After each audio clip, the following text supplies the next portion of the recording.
오늘 저희들에게 주신 말씀은 마태복음 13장 44절에서 46절 세상 속에 감추어진 하나님의 나라. 같이 읽으시겠습니다. 시작. 천국은 마치 밭에 감춰인 보화와 같으니 사람이 이를 발견한 후 숨겨두고 기뻐하며 돌아가서 자기의 소유를 다 팔아 그 밭을 샀느니라. 또 천국은 마치 좋은 진주를 구하는 장사와 같으니 극히 값진 진주 하나를 발견함에 가서 자기의 소유를 다 팔아 그 진주를 샀느니라. 아멘. 기도하겠습니다. 하나님 감사합니다. 말씀을 주시는 분도 주님이시고 말씀을 받으면서 기쁨으로 받게 하시는 분도 역시 성령님이시며 말씀을 전하게 하시는 분도 성령님인 것을 믿습니다. 이 시간 성령님 이곳에 임재하여 주시어서 각 사람의 심령 속에 오늘 주께서 주시고자 하시는 말씀의 진수를 가슴에 담고 그것이 내 삶의 원동력이 되게 하시고 내가 살아가는 큰 추진력이 될 수 있도록 우리 하나님께서 붙잡아 주시기를 원합니다. 하나님 앞에 모두 올리고 성령님 이곳에 오셔서 주장해 줄 것을 믿사옵고 예수 그리스도 이름으로 기도합니다. 아멘. 인사하시겠습니다. 우리는 복받은 사람들입니다. 예, 오늘 또 은혜 주실 줄 믿습니다. 아멘. 우리가 성경을 보면서 어떤 주제가 뚜렷하게 드러난 장을 제목을 붙여요. 예를 들어서 히브리서 11장 그러면 믿음장, 그 다음에 고린도전서 15장 그러면 부활장, 요한복음 15장 포도나무장, 마태복음 13장 오늘 우리들이 보는 이 마태복음 13장은 천국 비유의 장 그렇게 말할 수가 있습니다. 이 천국이요 마태복음에서는 그냥 천국이라고 해요. 그런데 마가, 누가, 요한복음은 하나님 나라라고 합니다. 이것이 똑같은 얘기예요. 왜 마태복음은 하나님 나라라는 말 대신 천국이라는 말을 썼을까요? 그것은 이 마태복음은 원래 독자가 유대인이에요. 유대인을 원독자로 삼았어요. 근데 유대인은 감히 입으로 하나님 말을 잘 안 했어요. 그래서 아도나이 이런 식으로 했는데 그래서 그 사람들을 중심으로 그 사람들이 제일 처음 수신자이기 때문에 하나님 나라라는 말보다는 천국이라는 단어를 사용했다고 보시면 됩니다. 자, 그러는데 이 천국이 글자 그대로 하면 하늘 천자 나라 국자지요. 그러니까 천국 그러면은 우리는 땅에 살고 있기 때문에 저 멀리 하나님 계시는 저 높은 하늘 그렇게 생각하면 굉장히 우리하고 거리가 먼 것 같습니다. 그런데 천국은 하나님 나라고 하나님 나라라는 것은 뭐예요? 통치자가 있는 것이 나라잖아요. 아무리 자기들끼리 모였다고 그것이 나라가 되는 것이 아니고 누군가 다스리고 누군가 주권을 가지고 누군가 통치해야 그것을 비로소 나라라고 해요. 우리 초등학교 6학년 때 배웠잖아요. 국가가 성립하기 위해서 국민과 땅과 주권이 있어야 되잖아요. 이 세 가지가 있어야 국가가 되고 나라가 되는 것이지요. 그래서 하나님이 다스린다면 그러면 우리가 이 마태복음 13장을 여러 번 읽었을 것입니다. 이 마태복음 13장에 나오는 하나님이 예수님이 비유하시는 이 천국과 계시록 20장, 21장 그 이후에 나오는 천년왕국, 새하늘과 새 땅, 새 예루살렘 이 묘사하고는 상당히 좀 달라 보입니다. 왜 그렇습니까? 천국이라는 것은 내가 죽어서 가거나 죽기 전에 예수님이 오시거나 그렇게 해서 천년왕국으로 새 예루살렘으로 쭉 이어지는 그 천국도 역시 천국이에요. 그러나 예수 믿고 구원받은 사람이 내가 하나님의 자녀가 됐다는 그 시간부터 시작해서 여기에서부터 우리 인생 가운데 천국이 시작이 되는 것입니다. 그래서 마태복음 13장에 나오는 천국 비유는 예수님이 한 가지로 천국은 이러이러하다 그렇게만 말씀하신 것이 아니고 굉장히 다양하게 말씀을 하셔요. 그걸 보면서 왜 이렇게 주님은 각양각색으로 다양하게 말씀을 하실까? 바로 하나님이 우리를 다양하게 만드셨어요. 여러분 보세요. 한 부모 밑에서 보통 자녀가 요새는 둘 정도 나오지요. 이 두 자녀가 똑같은 엄마, 똑같은 아빠 밑에서 나오지만은 얼마나 다릅니까? 여러분 똑같은 엄마, 아빠 밑에서 태어났는데 이렇게 달라요. 하나님은 굉장히 굉장히 다양하게 온 천지 만물을 만드셨고 우리도 다양하게 만드셨어요. 그러면 하나님은 우리를 어떻게 접근하셔요? 각 사람한테 맞춰서 다양하게 우리의 접근 방법이 다르다는 거예요.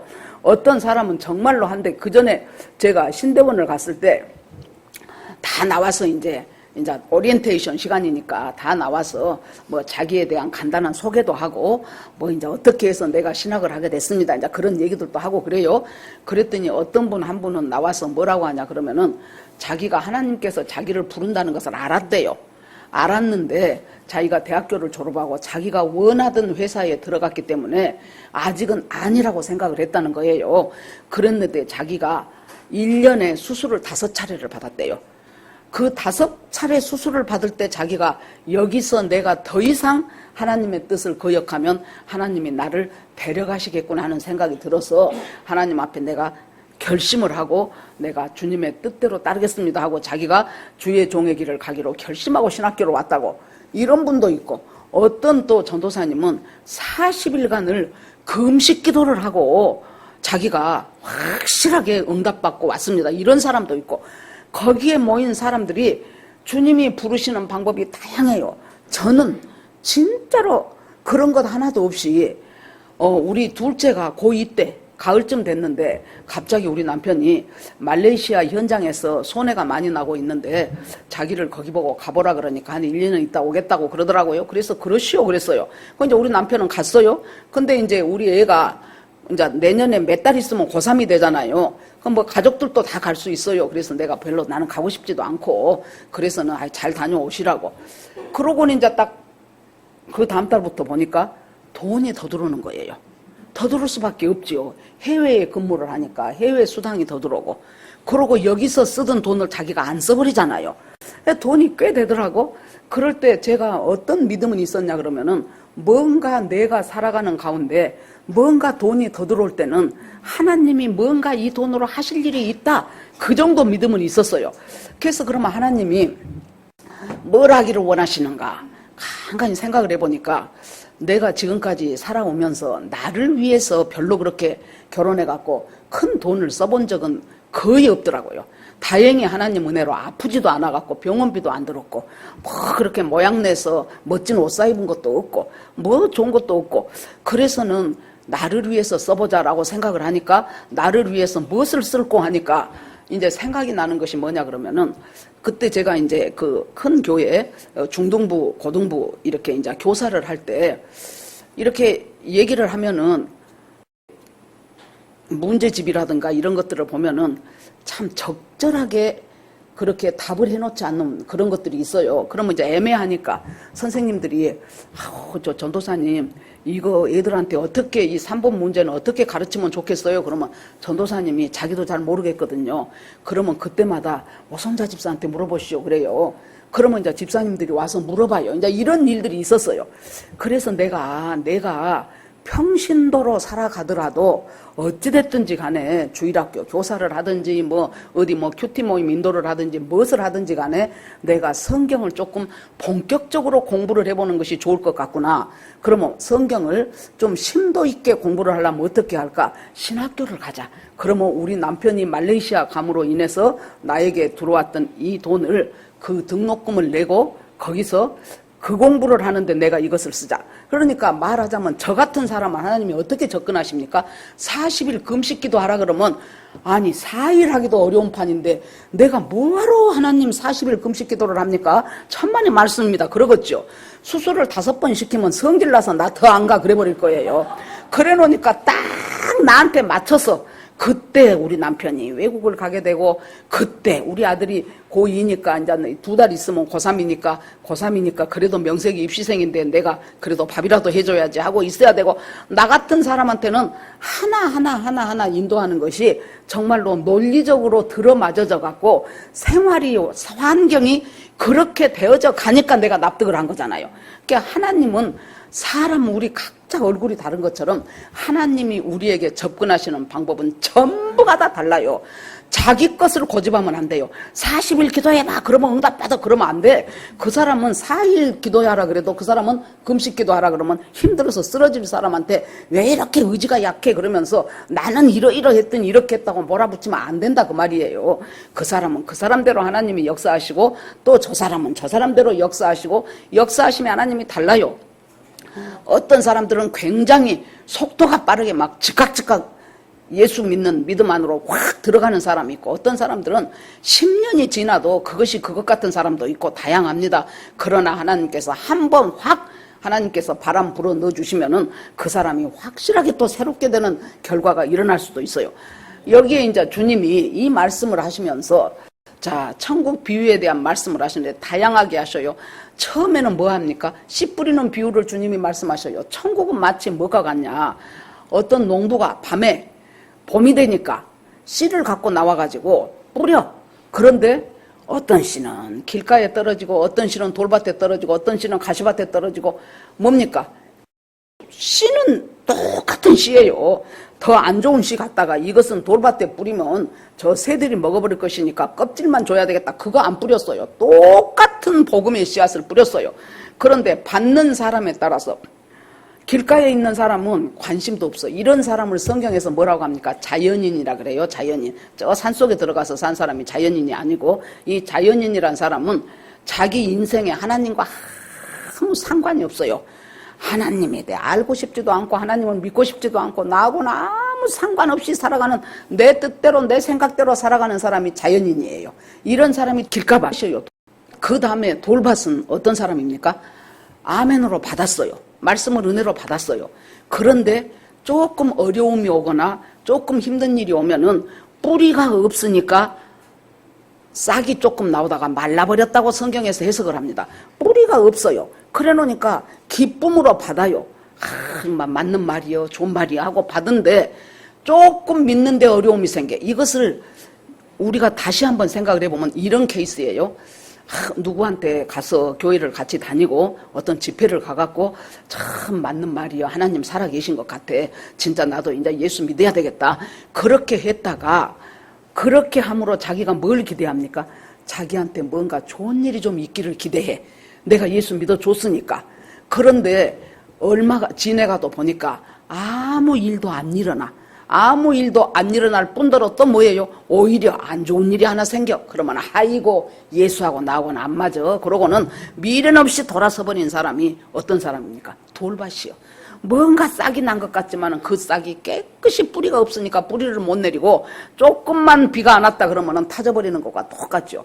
가시밭은 이제 조금 자라지만 어떻습니까? 그 사람은 재리의 유혹이 왔을 때, 돈의 유혹이 왔을 때, 세상 염려가 나한테 다가왔을 때 이것을 이길 수가 없어요. 어느 정도 믿음도 잘하고 교회도 다니고 성경 말씀도 아멘도 하고 하는데 딱 돈 문제가 앞에 놓이게 돼요.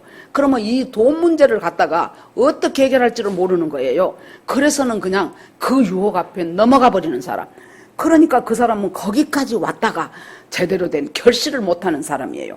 염려가 다가와요. 우리가 얼마나 성경에 염려하지 말란 말아 하나님이 왜 그렇게 하실까요? 한 걸음 뛸 때마다 우리가 염려는 걱정이 뭐 염려는 다가와요. 오늘 아침에 이제 교회를 오려고 이것저것 이제 준비를 하고 있는데 우리 며느리가 어머니 에어컨에서 물이 나와요. 그래서 그래 그러면서 일단 닦아라 그랬어요. 일단 닦고 아버지한테 말씀드려 그랬더니 아버지 화장실 가셨어요. 그래서 그러면 나오면 말씀드려요 그랬어요.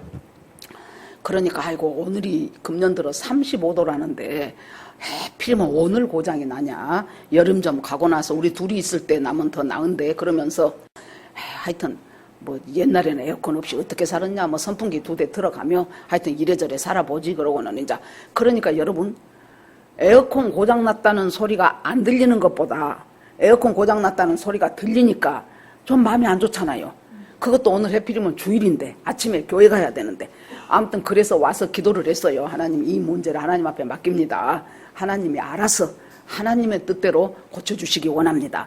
그냥 우리가 살아가면서요 아무것도 아닌 것도 내 마음에 스크래치를 내는 일들이 생긴다 그 말이에요.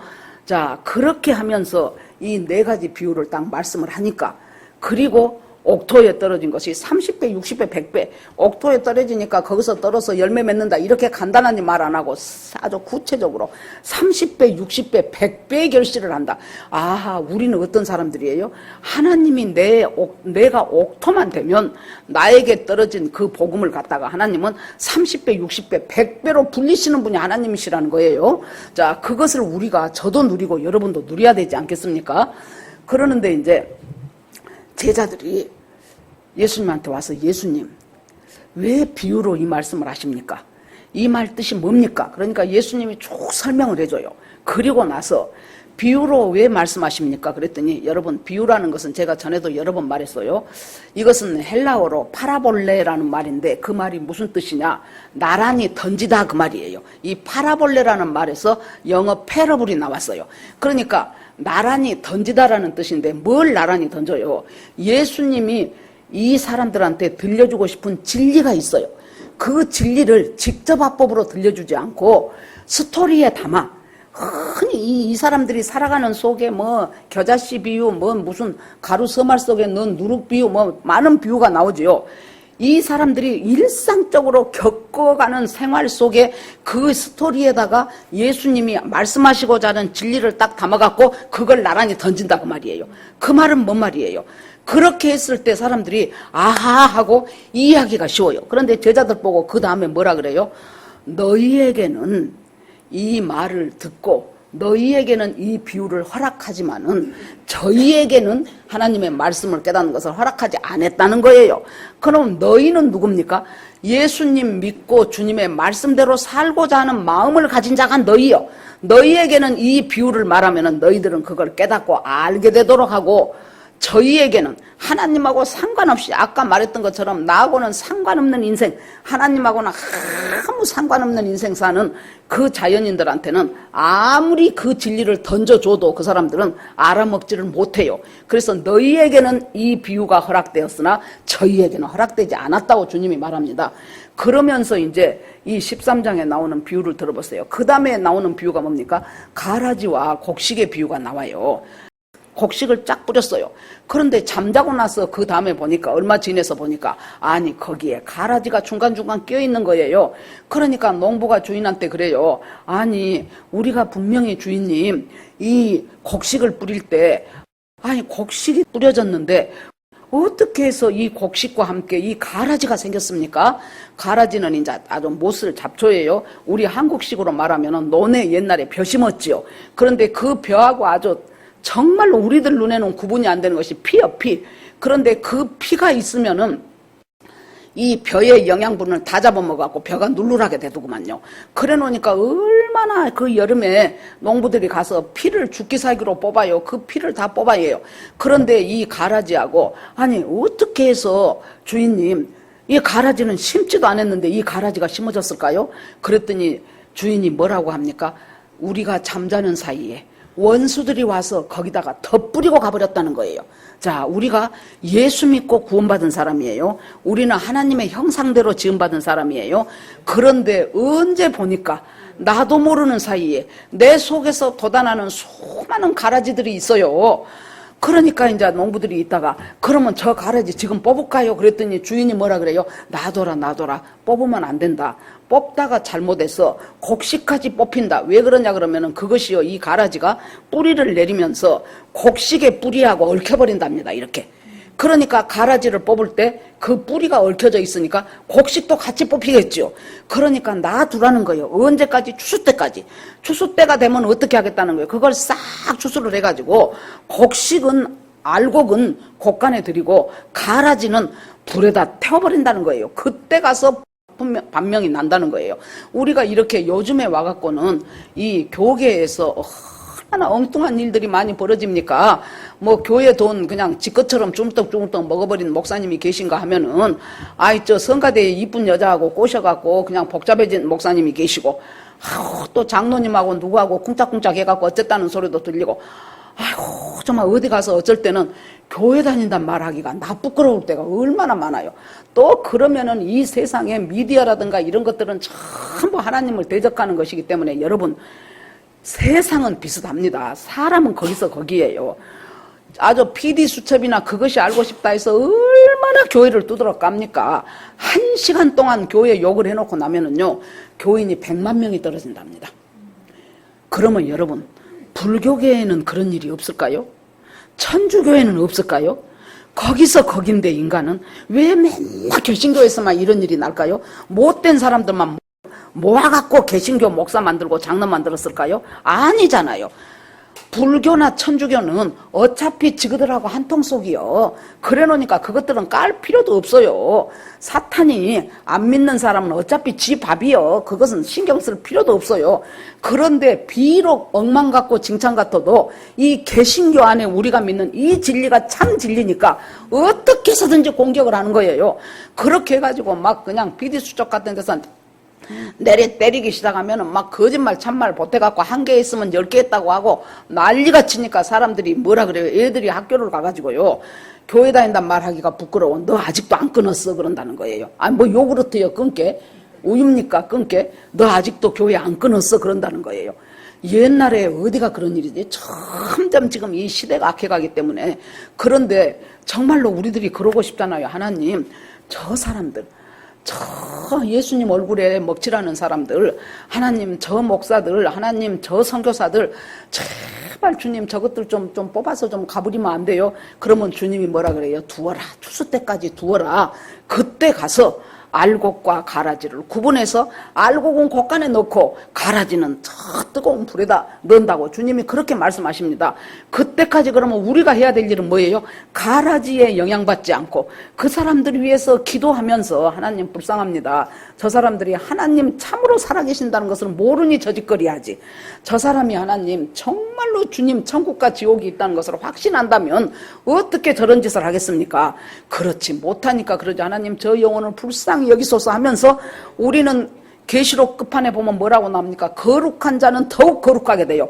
예수님 오실 때가 가까워지면은요, 거룩한 자는 더욱 거룩해져, 불의한 자는 더욱 불의해져, 더러운 자는 더욱 더러워져요. 그렇게 살아가는, 완전히 이제 양극단화가 되어가는, 영적으로도 이제 양극단화가 되어가는 세상 속에서 우리가 살고 있어요. 지난 이제 엊그저께 수요일 날 우리 신전도사님이 이제 말씀을 전하는데요. 그걸 이제 들으면서, 물론 이제 내용에도 은혜를 받았지만은, 제가 들으면서 참 저 전도사님이 굉장히 순전하구나. 하나님을 향하여 순결하려고 애를 쓴다는 것이 그것이 느껴지더라고. 그러고 나서 나를 보니까 나는 세파에 시달렸고 75살이나 됐고 거기다가 남편도 있고 자식도 있고 손자들도 있고 또 옛날에는 시댁 식구들도 있고 그런 속에서 조직의 쓴맛을 보면서 살다 보니까 나는 많이 오염이 됐더라고. 그래서 하나님, 이 한 달 동안은요, 주님이 내 오염된 것들이 무엇이라는 것을 들춰내 주십시오. 우리가 살다 보면 내가 오염된 것이 뭔지를 몰라요. 내 오염된 것, 더러운 것, 그것들을 하나님 들춰내 주셔서 그것들을 털어버리는 달이 이 한 달이 되게 하옵소서 하고 진심으로 내가 기도를 했어요. 틀림없이 하나님께서는 이것저것 저를 회개할 것들을 많이 생각나게 하시리라고 믿습니다. 그래서 이제 그것들을 갖다가 우리가 여기서 하나님, 정말로 저 사람 무슨 사람이 저럴까요? 어떻게 예수 믿으면서 저럴 수가 있을까요? 하나님 좀 어떻게 좀 하시면 안 돼요? 주님이 두어라, 추수 때까지 두어라. 그때까지 회개하고 돌아오면 얼마나 좋습니까? 그런데 끝까지 회개하지 못하고 그대로 살면은 하나님께서 뜨거운 불에 넣으면서 뭐라 그래요? 슬피 울며 이를 갈미 있을 것이다고 그렇게 무서운 말씀을 하십니다. 그러고 나서 보니까 이제 또 무슨 비유를 주님이 하셔요? 아이고, 이제 천국은 마치 뭐가 같냐면은 겨자씨 하나를 땅속에다 심어놨는데, 겨자씨가요, 이스라엘에서는 우리 같으면 깨라고 생각하면 돼요. 깨보다 적으면 적지 크지는 않아요. 그 겨자씨 하나를 땅속에다 넣어놨더니 보입니까? 안 보이죠, 그 작은 씨앗이. 그러는데 그 씨앗이 점점 자라가지고 겨자씨가 다 자라면 한 1m 50 정도 된다 그래요. 그 정도로 자라나면서 나무가 되니까 그 가지에 새들이 깃들이더라는 거예요. 그리고 또 하나, 천국은 마치 뭐가 같냐? 가루 서말. 이제 이 말씀을 주님이 그 반죽이라는 것은 할 때 가루 서말 속에다가 무엇을 넣어요? 누룩 한 스푼을 넣어요. 그러니까 이스트, 그거 이렇게 효소되라고. 그걸 넣으면은 넣은 반죽하고 안 넣은 반죽하고 구별됩니까? 안 돼요. 몰라. 가루 서말 속에다가 이거 한 컵을 넣는다 그러는데 그것이 알겠냐고요. 그러니까 둘 다다. 이 비유는 뭐예요? 천국이라는 것은 은닉되어 있다는 거예요. 안 보여. 겨자씨 하나를 땅속에다 넣어놨는데 안 보인단 말이에요. 가루 서말 속에 이스트 한 컵 넣었다면 안 보인다 그 말이에요.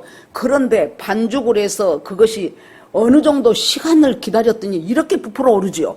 겨자씨도 심어놔갖고 가만뒀는데 어느 정도 비 오고 햇빛 비치고 바람 불고 하니까 싹이 나기 시작하더니 점점 자라더니 어저께 뭐 텔레비전 잠깐 보니까 그 대나무가요 그렇게 자란 줄 몰랐어요. 뭐 이렇게 뭐죠 농어 낚시를 하는데 대나무를 자기 집 뒤에 대나무 밭이 있더라고. 그 사람이 가서 보통 2 내지 3년 이렇게 죽순으로 올라와 가지고 2 내지 3년 된 대나무를 골라야 된다고 하는데 2 내지 3년밖에 안 됐다는데 그 대나무가 여기서 진짜 저 김보욱 집사님 있는 데보다 저 수재 형제 있는 데가 된 정도로 그 정도로 길이가 길어요. 얼마나 대나무 키워본 사람들은 진짜 한번 이렇게 가서 보면은 대나무가 한 마디씩 무지무지하게 자라요. 그러니까 비 온 후에 죽순 자라듯이 자란단 말이 있어요. 그러는데 여러분 이렇게 자라도록 기다린다고 말. 그러면 이 비유는 하나님이 뭘 우리에게 가르쳐주고 싶으실까요? 천국이라는 것은 안 보이는데 은닉되어 있는 것 같은데 실은 자라나기 시작하면 정신없이 자라가지고 놀라운 그 세계로 들어가게 되는데 그것은 누가 기다릴 수 있겠습니까? 자, 이 겨자씨가 반드시 자라서 1m 50cm, 2m 가까이 자라서 그곳에 많은 가지를 들이고 그 가지에 새들이 와서 깃들인다는 것을 아는 사람만이 기대를 하겠죠.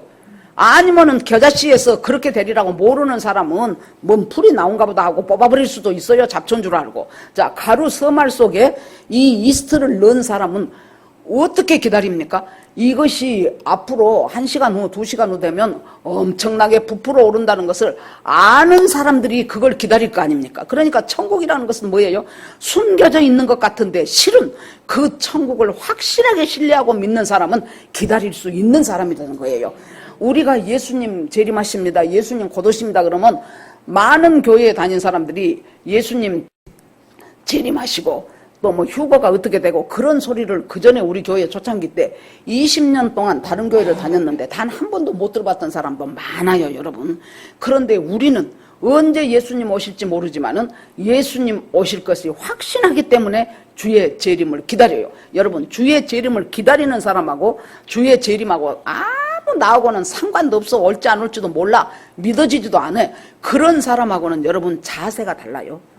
예수님이 내 인생에 지금 너무나도 지금 모든 정황으로 봐서 가까워졌는데 내 인생에 예수님이 다시 오시는 그 시점에 내가 살아있다면 그럴 수도 있지만은 아니면은 예수님 오시기 전에 내가 죽을 수도 있잖아요.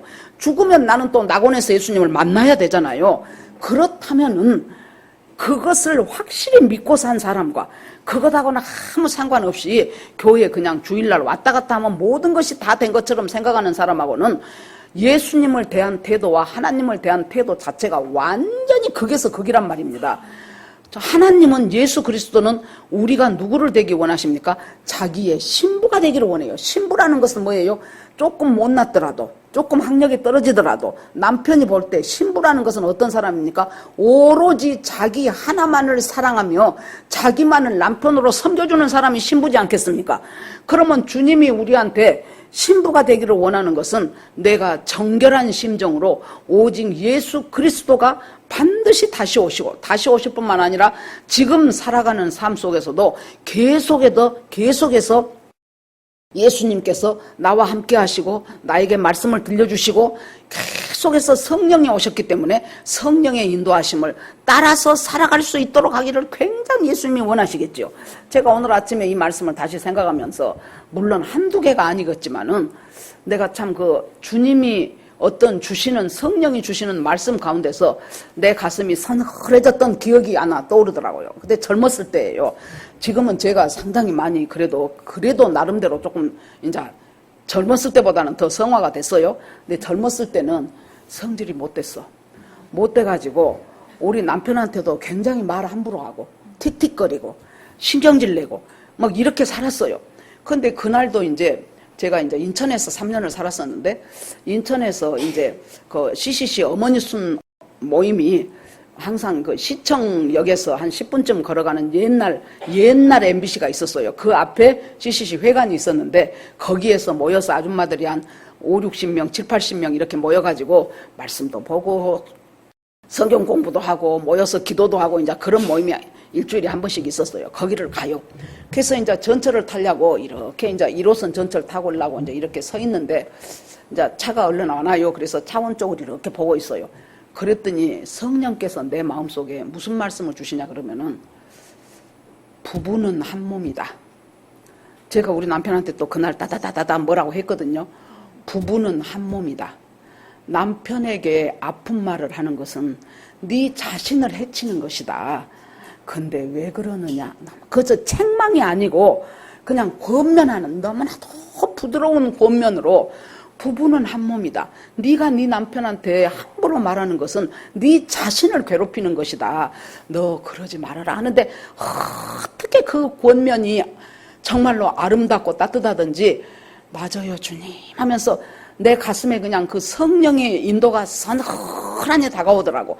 그러면서 아마 그때부터 많이 제가 바뀌어, 물론 그 본성이 있어 놓으니까 맨날 착한 것은 아니에요.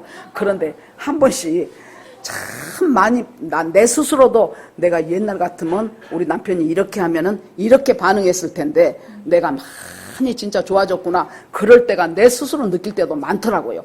주님께서는 그러니까 우리가 예수 믿고 어떻게 해야 돼요? 성령이 나에게 뭐라고 하시는가? 첫째는 성경을 통해서 객관적으로 봐요.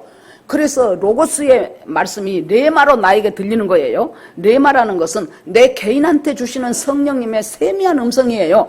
이제 금방 가처럼 부부는 한 몸인데 너 어찌 그러냐는 그 음성이 확 나한테 들리면서, 맞아 주님, 맞습니다, 그렇습니다, 내가 이렇게 부족합니다. 하나님, 그때마다 일마다 때마다 하나님께서 나를, 성령께서 인도하시고 도와주시기를 원합니다.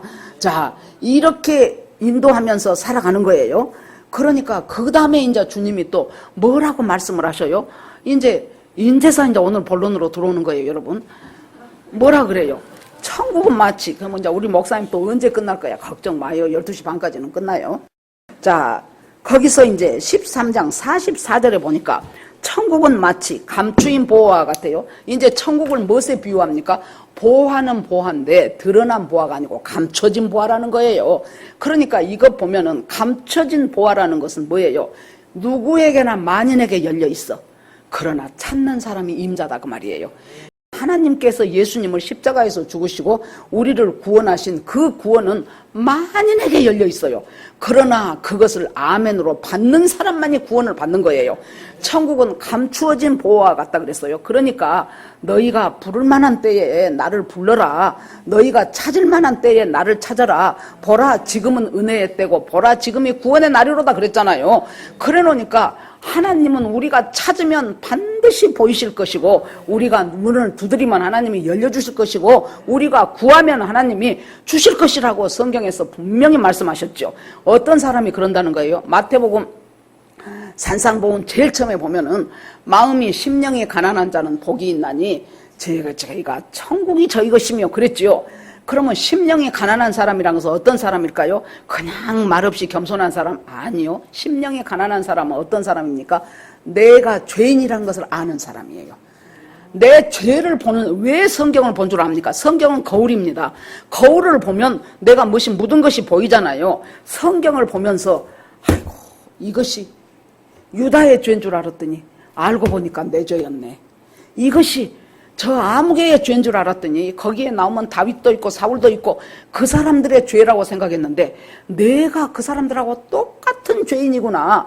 예수님이 화 있을진저 바리새인이요 그러면은 나는 바리새하고 상관없는 줄 알았더니 내가 바로 그 사람들하고 똑같은 바리새인이구나. 그렇게 알고 내 죄를 보는 사람이 심령이 가난한 자예요. 그 심령이 가난한 사람이 어떻게 한다는 것이에요? 천국이 저희 것이 되는 거예요. 거기서부터 믿음 생활은 출발을 한다니까요. 내가 죄인이라는 것을 깨닫는 그 순간부터 이제 내 속에 천국이 열려요. 저 영원한 천국 갈 때까지. 그래서 주님과 이제 교제하면서 천국이 가난한 자. 그런데 이제 이 말씀을 갖다가 하나님께서 감추인 보화와 같은데 어떤 농부가 그 밭을 파다가 뭘 발견했어요? 멋이 쟁기에 쨍그랑하니 걸린 거예요. 그래서 뭐예요? 하고 이렇게 봤더니 그 속에 세상에 항아리가 들었는데 그 항아리에 보화가 잔뜩 들었다는 거예요. 그러니까 얼른 그놈을 쟁기질을 끝내고 집으로 갔어요. 가면서 기뻐하며 돌아왔다 그랬어요. 이 그냥 우리는 기뻐지요. 원래의 더 정확한 뜻으로 한다면 춤을 추면서 돌아왔다는 거예요. 춤을 추면서 이 사람이. 그 당시에는 뭐예요? 지금처럼 은행 업무가 발달할 때가 아니에요. 그래 놓으니까 귀한 보물이라든가 그런 것을 가장 안전한 곳이 땅에다 묻어놓는 것이었답니다. 전쟁도 많고 피난 갈 일도 많고 정쟁도 많고 그러기 때문에 그것을 땅에다 묻어놓고 이제 주인이 있죠. 저 우리 집 저 나무에서 세 걸음 와가지고 어디쯤 하고 이제 자기는 알 것 아니에요. 그랬는데 그 사람이 살다가 자기 자식한테 말하기도 전에 그 사람이 죽어버렸을 수도 있고 전쟁에 끌려가서 못 왔을 수도 있고 그러면서 세월이 주인이 그 땅 주인이 바뀌어 또 바뀌고 또 바뀌고 해갖고 세월이 많이 흘렀어요.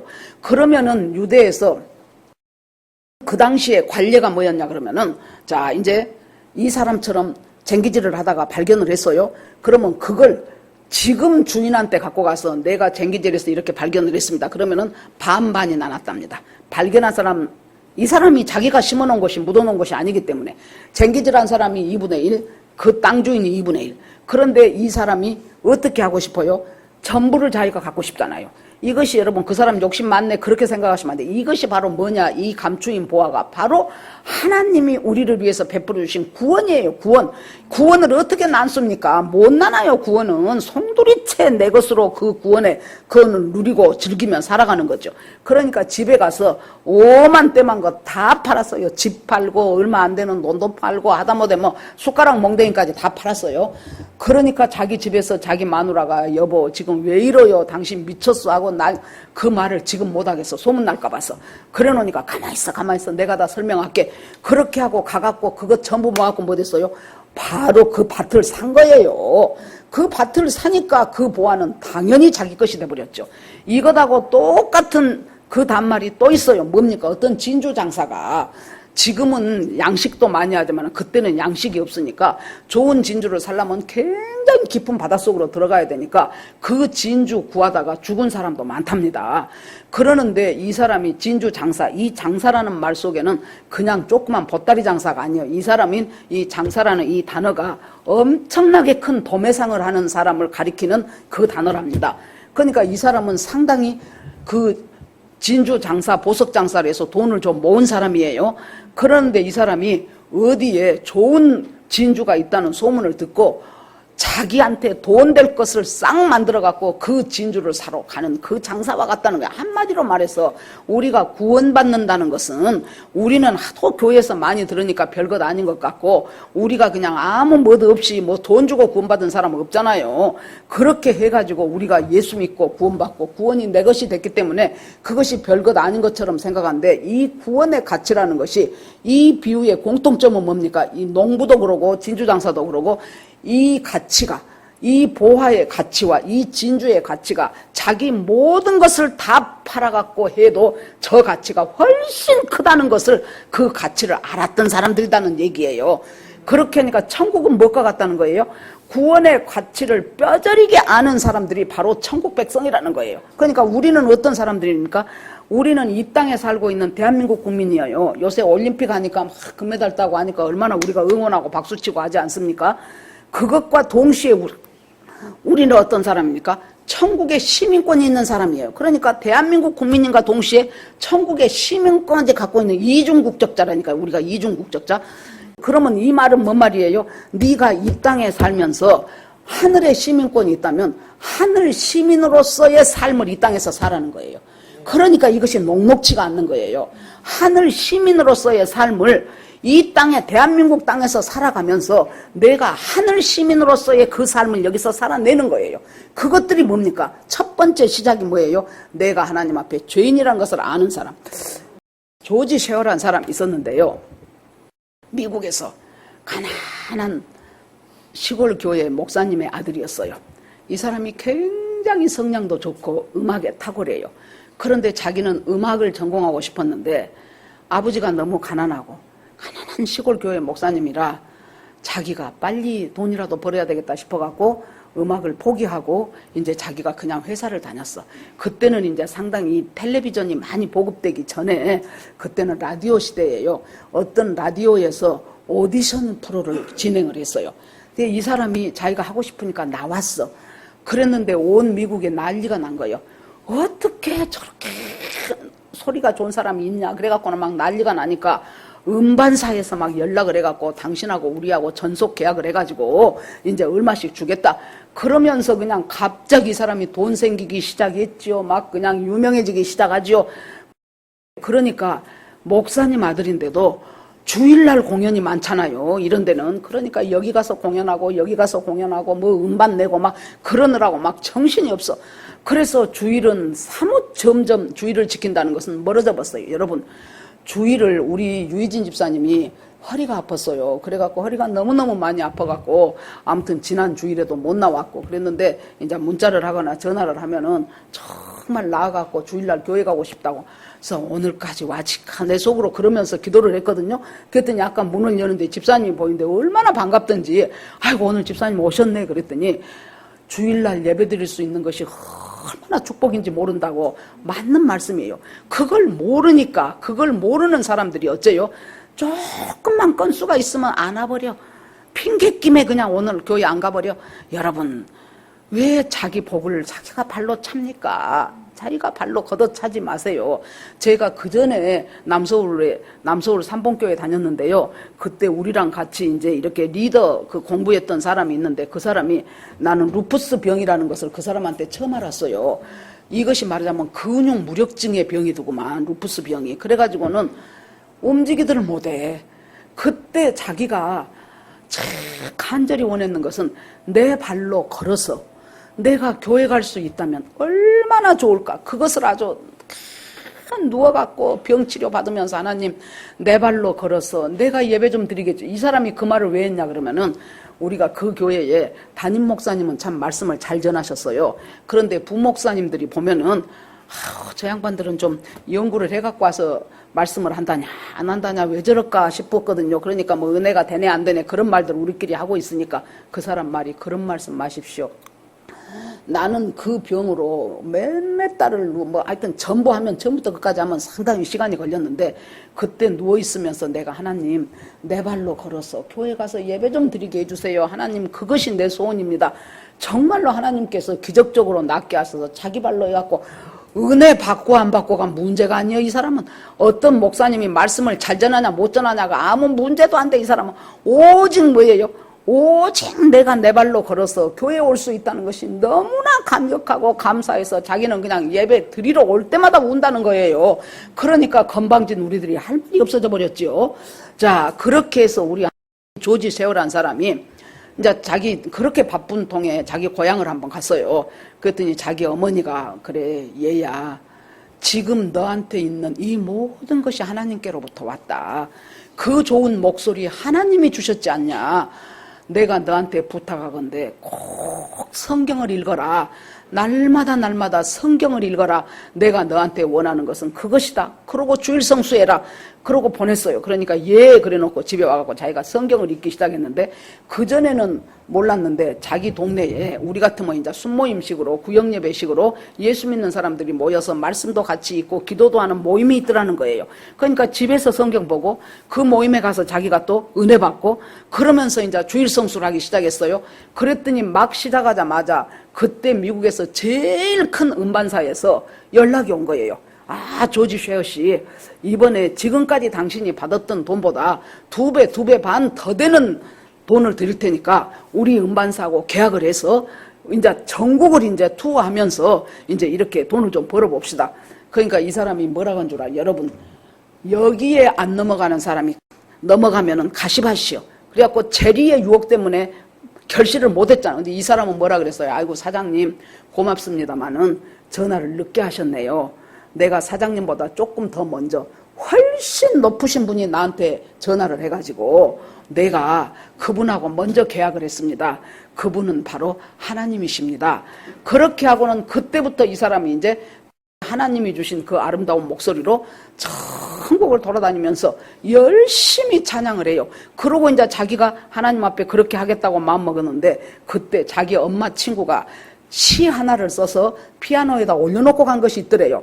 여러분, 그것을 보자마자 자기가 막 작곡을 했어요. 그것이 뭔 줄 압니까? 주 예수보다 더 귀한 것은 없네. 바로 그것에 이 사람이 작곡을 했어요. 그러고는 열심히 이제 예수 믿는 집회에 이제 쫓아다녀요. 1973년에 우리나라에도 왔다니까요. 누구랑? 빌리그리암 목사님이랑 같이. 그래서 빌리그리암 목사님 와갖고 여의도 광장에서 집회할 때 이분이 찬양으로 돕는 거예요. 주 예수보다도 귀한 분은 없네. 또 하나는 주 하나님 지으신 모든 세계. 가는 곳곳마다 할아버지가 돼갖고 죽을 때까지 할아버지가 돼도 나는 하나님이 주신 이 달란트를 하나님을 위해서 사용하겠다고. 여러분 보십시오. 무엇을 아는 사람입니까? 보화의 가치를 안 사람이요. 돈 더 준다고 하면 홀까닥 넘어간 것이 아니고 그것도 뭐 지금까지 당신이 받던 돈의 2배 반을 더 준다 그러면 아이고 하나님이야 맨날 믿는 것이고 뭐 하면서 미련 없이 그 돈으로 따라가지 않겠습니까? 그런데 하나님이 먼저 하나님하고 계약했다. 당신이 늦었습니다 하면서 그것을 이 모든 것이 주께로부터 온 것을 하면서 이것이 뭡니까? 바로 밭에 감추인 보화요. 가치를 알았어요. 그 농부도 가치를 아니까 자기 집 다 팔아갖고 그거 샀지요.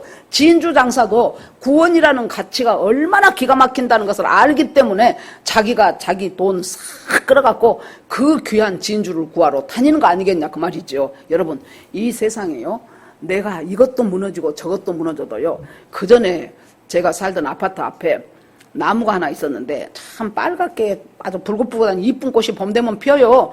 그래갖고 내가 아이고 너 참 잘 큰다. 이름도 모르지만은 내가 이름하여 그냥 노뎀나무라고 너 지어줄게. 그러면서 아이고 잘 크네 이쁘네 막 그랬어요. 아이 어느 날 나갔다가 들었더니 그걸 싹 잘라버렸네. 봤더니 관리실 아저씨가 잘라버렸어. 그래서 아저씨 아니 이 나무 왜 잘랐어요? 이렇게 크려면은 10년 이상 걸릴 텐데. 그랬더니 아이고 그때 우리가 1층에 살았거든요. 아이고 사모님 집에 그늘이 질까 봐서 자기가 잘랐대. 아이고 그늘 저도 좋아요. 어째서 그것을 아저씨 다음에는 뭐 자르려면 나한테 물어보고 잘라요. 우리 남편이 거기다가 또 앞에다가 넝쿨장미를 얼마나 이쁘게 심어놓은지 몰라.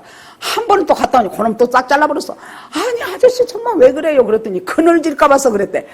아이고 그래갖고는 어쩌겠어요. 잘라본 것을 다시 붙일 수도 없고.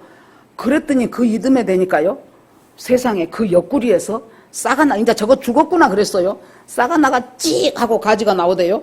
세상에 거기서 꽃이 피기 시작한 거예요. 그것이 뭡니까? 구루터기요, 구루터기. 하나님이 구약 내내 뭔 말씀하십니까? 남은 자를 남겨놓다는 거예요, 남은 자. 이 세상이 그렇게도 혼탁하고 영적으로 이렇게도 못됐고, 여러분 저기 무엇이냐 이번에 파리 올림픽 하고 있잖아. 거기 개막식에서 보세요. 얼마나 하나님을 대적하고 하나님을 조롱합니까? 그 예수 그리스도 레오나르도 다빈치의 최후의 만찬을 갖다가요, 전부 다 동성애자 뭐 트랜스젠더 그런 것들로 딱 바꿔놔 버렸어. 딱 바꿔놨어요. 그 예수님 역할한 여자가 그 여자 역시 동성애자예요. 나는 레스비안이다고 아주 떳떳하게 말해요. 그것들을 갖다가 해 놓으면서 뭐 그 이외에도 뭐 이루 말할 것이 없지요. 이런 모든 것들 속에서, 이런 세상 가운데서 하나님께서 우리에게 가르쳐 주시는 것이 뭐예요? 참 가치가 무엇이냐? 이 세상이라는 것은 그런 곳이에요. 원래 밭에 감추인 보화, 밭은 세상이에요. 세상은 사탄이 왕노릇하기 때문에 어떤 일이 있어도 이 사탄은 음흉하고 더럽고 음란하고 부패하고 그런 것들로 세상을 쫙 깔아놓는다고요. 그런데 이 깔아놓은 속에서도 하나님이 숨겨놓은 그 보배로 오신 그 예수 그리스도를 찾아. 그런데 여러분 이제 이 두 개의 비유를 보면서 한 가지 우리가 차이점을 뭐예요? 이 농부는 자기가 저 밭 속에 열심히 갈다 보면은 저 보물 숨겨놓은 항아리 있을 것이다. 그거 알았어요? 전혀 몰랐어요. 하다 보니까 그것이 쨍그랑해서 보니까 그거였어요. 진주 장사는 저기 어디매쯤 가면 엄청 좋은 진주가 있다다 그러고 돈 모아가지고 그 진주 살라고 찾고 찾았어요. 그러니까 예수 믿는 방법이, 우리가 하나님은 아까 초두에도 말했던 것처럼 각자 달라요. 어떤 사람은 생각지도 않았는데, 우리 그전에 우리 교회에 왔다는 저 케냐에 있는 그 이문미 선교사님 있죠. 그 사람은 자기 뭐 언니뻘 되는 사람이 어디 집회에 가자고 해가지고 가갖고 자기는 처음 가본 것이라 무지하게 잠이 오더래요. 그래서는 그냥 앞에 강사 목사님은 뭐라고 했었는데 자기는 열심히 잤어. 그러고는 이제 아이고 어디 갔으면 좋겠네 그랬더니 그 언니가 빨딱 일어나더래. 그래서 이제 그 사람 차를 타고 왔기 때문에 나도 일어나야지 그러고 일어났어. 그러니까 앞으로 나가더래요. 그래서 자기도 나갔어. 그때가 뭐였냐, 순복음교회에서 조영기 목사님이랑 이제 그쪽에서 선교사님 불러서 집회하시고 선교사로 헌신할 사람 나오시오 했는데 그 언니가 나갔는데 자기는 이 사람을 따라가야 차 탄다 싶어가지고 자기까지 가가지고 엉겁결에 헌신이 돼버린 거예요. 그랬는데 어쨌어요? 케냐 가가지고 선교를 하는데 얼마나 잘합니까? 아주 유명하신 분이 됐어요. 그 사람 말씀을 들어보면은 그냥 아주 그냥 이 긍정 에너지가 막 우리한테 쏟아져 들어와. 얼마나 예수를 재밌게 잘 믿는지 몰라. 여러분, 주님께서요 그런 식으로 된 사람도 있는가 하면은 우리 잘 아는 연세 드신 김진홍 목사님, 그분은 자기가 권사님 아들이었어도 일단 대학교를 들어가갖고 하나님을 못 만났다는 것을 알았어요. 진리가 뭐라는 것을 알아야 되겠다고 생각했어요. 그래서 자기까지는 절에도 가갖고 그 스님들이 엄청 이뻐했던 젊은 사람이 막 열심히 구도자의 자세로 나오니까 그래갖고 그냥 너는 곧 머리 깎고 그냥 스님 되어라 하고, 그러고 그 다음에는 자기가 또 뭐 됐냐, 자기가 이제 서울역에 가가지고 갔더니 서울에 와봤더니 그때 서울역도 역시 노숙자들도 많고 애들이 막 그때 구두 닦기 하는 애들도 많고 그렇게 했는데 거기서 자기가 열심히 이것하고 저것하고 막 요즘 하면은 막 걸리는 대로 일해갖고 그것 갖고 빵하고 우유하고 사갖고 밤에 가면은 거기서 먹을 사람들이 잔뜩 기다리고 있다는 거예요. 그렇게 방학 동안에 또 열심히 하고 그렇게 나와도 절에를 가도 진리를 발견을 못하겠고 서울역에 노숙자들 속에서 살아도 진리를 발견을 못하겠고 그러고 이제 내려왔어요. 그랬더니 자기 후배가 형 나하고 성경 공부 좀 해봐 그러더래. 그래서 그래 해보자 그랬대요. 그것이 에베소서였어. 에베소서에서 그리스도 안에 소리가 얼마나 많이 나온가 몰라요. 그 6장 속에. 그때 자기가 그것을 딱 보면서 뭘 깨달은 거예요. 그리스도 안에 진리가 있었는데 나는 맨날 그리스도 밖으로 돌아다녔구나. 그거 깨닫고 그 사람이 확 주님 앞에 엎어진 계기가 돼요. 아까 그 이문미 선교사님처럼 언니 따라갔다가 선교사 헌신한 사람 나오라는 건지도 모르고 차 타러 나와서 쫄래쫄래 따라가다가 선교사가 돼버린 이런 사람도 있는가 하면은 구하고 찾고 이것도 해보고 저것도 해보고 진리가 뭔가 알고 싶어서 정신없이 했던 이런 사람도 있어요. 그러니까 하나님은 뭐예요? 우리를 접근하시는 하나님의 방법은 다 다르다는 거예요. 결론적으로는 그 모든 것이 다 주님이 아름답게 우리를 만들어내시는, 한마디로 말해서 하나님의 섭리라는 얘기입니다. 하나님의 주권이라는 얘기입니다. 우리도 여기서 살아있으면서 다 각양각색으로 하나님이 부르셨을 것입니다. 그러면 우리가 결론적으로 해야 될 것은 무엇입니까? 하나님이 숨겨놓은 그 보화의 가치를 내가 깨닫고 그 가치를 누리면서 그 가치를 내 삶의 희망으로 삼으면서 소망하면서 그렇게 살아야 되겠죠. 그러면서 이제 주님 앞에 한 걸음 한 걸음 더 나아가요. 그렇게 되면서 참 보화의 가치가 무엇이며 진주의 가치가 무엇이며 천국이라는 것은, 그러고 마지막에 비유가 하나 더 있어. 천국은 마치 또 뭐가 같대요? 천국은 바닷가에다가 확 쳐놓은 그물과 같다는 거예요. 그 그물을 갖다가 싹 걷어보니까 그 그물 속에 망둥이도 있고 못된 것도 있고 뭐 보고도 있고 뭐 이것저것이 있어요. 그러니까 거기서 어째요? 좋은 고기는 좋은 그릇에다 담고 안 좋은 고기는 다시 그 자리에서 모래밭에 던져버려요. 거기서 뻘떡뻘떡 하다 죽겠지요.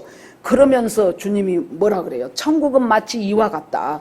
정말로 하나님 은혜 가운데서 주님의 말씀으로 하나님 내가 순결한 신부가 되기를 원합니다 하면서 거룩한 삶을 살려고 하는 사람은 천국이라는 곳간에 들여넣어지는 아름다운 알곡이 될 것이고, 거기에 망둥이도 있고 보고도 있고 잘못된 것도 있고 뭐 미꾸라지도 있고 이런 것들은 갖다가 그대로 던져버리므로 슬피 울며 이를 갈미 있으리라. 주님이 지금 천국에 대한 것을 다양한 방법으로 비유로 말씀하시면서 그 비유 속에서 천국이 무엇인가를 하면서 너희들이 살아가야 될 주제는 천국이에요. 주제는 천국. 너희들이 이 세상 살아가면서 문제는 뭐예요? 꼭 이것하고 양손에 갖고 쥐려 그러니까 거기에서 문제가 생기잖아요. 계속 머뭇머뭇하면서 못 가. 어떤 예수님 앞에 부자 청년이 왔지요. 선한 선생이요, 내가 어떻게 하여야 영생을 얻으리이까. 그러니까 예수님이 보더니 율법의 말씀대로 잘 지켜라. 나 그것 어려서부터 무지하게 지켰는데요. 그래? 사랑하는 청년아, 내가 너를 보니까 참 사랑하는 마음이 든 거예요. 예수님이. 네가 한 가지 부족한 것이 있는데 네 돈을 다 갖다가 가난한 사람들한테 주고 그리고 와서 나를 쫓으라 그랬어요. 그러니까 이 청년이 어쨌어요? 돈이 많은 거로, 재물이 많은 거로 심히 근심하며 가니라. 이 청년은 어디까지 왔어요? 예수님이 선한 선생이란 것까지는 알았어요. 그리고 저분한테 가면 영생에 대한 뭔가 진리를 가르쳐줄 것 같아서 왔어요. 그런데 뭘 요구가, 예수님이 딱 보니까 이 사람이 지금 아직 무엇이 우상인 거예요? 돈이 우상인 거예요. 이 청년보다, 이 젊은 관원보다 돈이 2배가 많았어도요, 그 사람이 돈이 우상이 아니면은 예수님이 그거 팔으란 말 안 한다니까요. 네 재물 갖다 가난한 자는 주란 말 안 해요. 그걸 안 해도 저 알아서 잘 살고 있으면은. 그런데 여러분, 주님께서 우리한테 참으로 귀한 보화가 무엇이며 참으로 값진 진주가 무엇이며 그것이 얼마나 귀한 것이며 내 모든 것과도 바꿀 수 없는 그 귀한 보화를 우리가 발견하는, 그래서 이 세상에서 살지만은 천국의 삶을 살아가야 하는, 그러니까 우리는 우리 주변에 안 믿는 사람한테 뭘 보여주면서 살아야 되겠습니까? 천국의 삶을 사는 사람은 이와 같이 삽니다. 그걸 보여주면서 살아야 돼요. 제가 전에도 말했는데 우리 이제 사촌 그 동생 남편이 이제 저 동대문구에서 의사를 해요. 그러는데 이제 믿음을 갖게 됐어. 그러니까 아주 정말로 뭐 10원 보면 10원 신고하고 100원 보면 100원 신고하고 그렇게 해요. 그러니까 문제는 뭐가 됐냐? 그쪽 구에 있는 이제 다른 의사들도 있을 거 아니에요. 그러니까 그 의사들 세무서에서 그랬어. 비슷한 위치에 비슷한 병상을 갖고 있는 내과인데 어째서 이 아무개가 하는 신고하는 액수는 이렇게 많은데 다른 사람들 액수는 요것밖에 안 되냐. 그래 놓으니까 요것밖에 안 되는 사람들이 얘를 왕따를 시켜버려. 그럴 거 아닙니까? 당연하지요. 왜 그렇습니까? 여러분, 하나님 앞에서 복음으로 새로워진 사람은요, 삶이 달라지게 돼 있어요. 예수 믿고 아멘이라 그러면서 똑같이 불량한 짓 한 사람은 미안하지만 그 사람은 구원받은 사람 아니에요. 자기가 구원받았다고 착각하는 것이지. 그러면 이 한 달을 시작하는 첫 주일에 우리는 뭘 해봐야 되겠습니까? 혹시 장사를 하시거나 혹시 사업을 하시거나 한 사람들 가운데서 그때 옥하는 목사님이 나중에 사임하면서 뭐라 그런 줄 압니까? 하나님 앞에 죄송하다고. 자기가 이중장부 만들지 마십시오. 그 말을 하려고 보면은 이중장부 해갖고 돈 벌어먹은 안수집사 장로가 한두 명입니까? 그 교회 교인이 주르륵 앉아있으니까 참 그 말을 못하겠더라는 거예요. 여러분, 절대로 자기 부인 이외에 다른 사람한테 가서 음란한 짓 하지 마십시오. 그 말을 하려고 보니까 자기가 알고 있는 사람도 몇 명이 앉아있어. 그래서 차마 그 사람 교회 못 나올까 봐서 말을 못했는데 이제 내가 사임을 하면서 너무나 부끄럽다고.